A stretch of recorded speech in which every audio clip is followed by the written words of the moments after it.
Пријатели, денеска се наоѓаме во удобноста на интериерот на Телеперформанс, најмодерниот кол центар во регионов. Целосно направен со КНАУФ материјалите и КНАУФ системите, проектиран од архитектката Ивана Стефановска.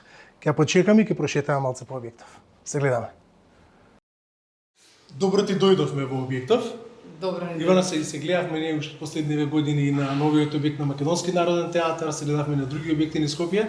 Денеска сме ти гости во твоето последно дело, Телеперформанс, новиот кол центар, германска инвестиција во Македонија. Да ни кажеш нешто за објектов?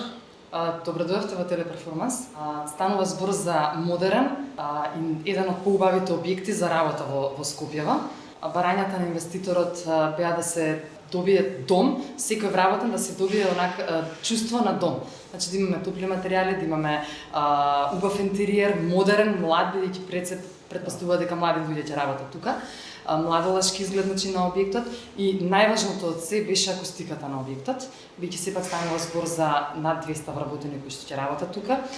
Кол центар, значи работа гласна со зборување и се други, беше многу важно да се обрне внимание на акустиката.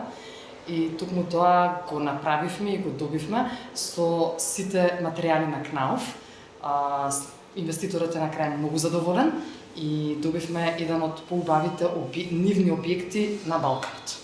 Колку време се работеше се ова? Се работеше некаде околу грубо 6 месеци, бидејќи сепак станува збор за околу 2000 квадратни метри, меѓутоа секој детал беше толку финално прецизиран и дефиниран, за да немаме ние проблем понатаму во експлоатацијата на објектот. Именно таму кај што требаше да ставиме звучни материјали кои што абсорбираат, стававме звучни материјали кои што абсорбираат, онаму кај што требаше да ставиме рефлектирачки материјали, значи се до тоа го правевме. Имавме многу добра поддршка од страна на КНАУФ, од страна на нивните вработени кои што нам патуваа на материјали на што да избереме, каде да ставиме, значи апсолутната поддршка од КНАУФ беше феноменална и морам пред се да се заблагодарам кон вас. Ни беше чест.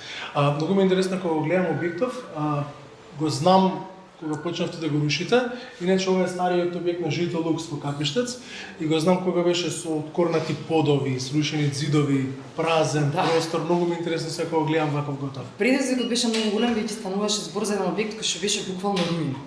Со уништени кошулици, со уништени зидови, фасадата беше многу уништена, значи предизвикот беше тука пред се голем, да се направи се од корен, да се изрушат се можно што беше внатре да се сруши и да се вметнат нови материјали кои што ќе го задоволат просторот, а сепак функционално да го добиеме оно што ни беше потребно за потребите на кол центарот. Успеавме, инвеститорот е многу задоволен и тераме понатаму.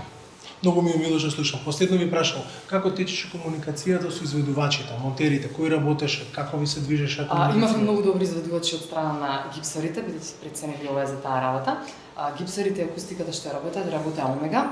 Изведувачите беа феноменални, токму затоа немавме ни во текот на изведбата проблеми со гипсарските работи, ниту пак сега во текот на експлоатацијата на објектот. Благодарност до мене. Сега сме во една простечна училница овдека. Ова е тренинг центар, кога што знам. Што се постигна со акустичните плочи овдека? Се обрна посебно внимание на секој еден простор. Дали е, без разлика дали е тренинг центар или е просторија каде што работат, многу беше битно секој еден вработен да има апсолутната акустика, односно додека зборува и додека учи, додека работи, ништо од околината да не му пречи. Со клинеоплочите го достигнавме токму тоа. Односно тие го апсорбираат секој еден звук од околината и тој апсолутно ништо не слуша од околината која што го обкружува. Сепак 20 луѓе во една просторија, секој да треба да зборува, не е едноставно. Клинеото тоа не го направи. Резултатски се гледа во тренинзите, во работата на кол центарот? Апсолутно, значи процентот на успешност на секој еден агент се зголемува со добрата акустика. Ивана, фала ти за времето. Те оставаме со овој интересен кадар што скопјани порано го знаеа како старата зграда на Житолукс. Благодарение на тебе ќе го знаат последниве децении како новата зграда на Телеперформанс. Јас само да кажам дека со ваква поддршка на производители на градежни материјали, еден архитект нема шанси да не биде успешен и покреативен. Ви благодарам штирично. Се гледаме на следните објекти. Чао. Чао.